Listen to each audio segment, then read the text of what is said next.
পিলপিলি ইমান মাতি আছো তই কিয় নামাতা আপুনি মোক মাতিছে নেকি?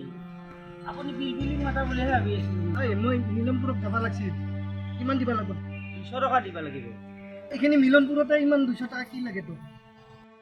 আপুনি গলি যাব পাৰে নগলি নাযাব পাৰে মোক কিন্তু 200 লাগিব বহক চাই যদি 200 টকা লাগে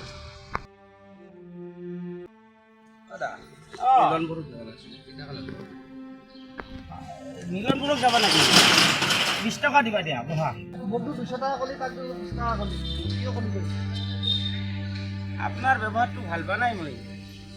তেওঁ কি সুন্দৰকৈ মোক দাদা বুলি মাতিছে তেওঁ মোৰ ভাইটি কি ধুনীয়াছে মাতিছে দা এই কি মিলনপুৰক যাব লাগিছিল তেওঁক মই ভাইটি হিচাপত 20 টকা কৈছোঁ আৰু তুমি মাতি আছা বিলবিলি কিমান মানুহ দেখছে না কেনেহেনকৈ মাতি আছে আমিতো বিলবিলি BA পাছ কৰি ভাই চাকৰি তাকৰি নাপায়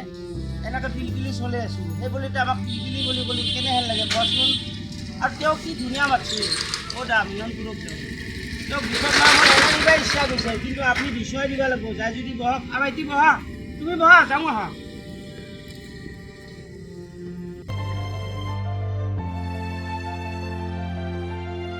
না 200 থাকা তুমি আমি ব্যৱহাৰত চলোঁ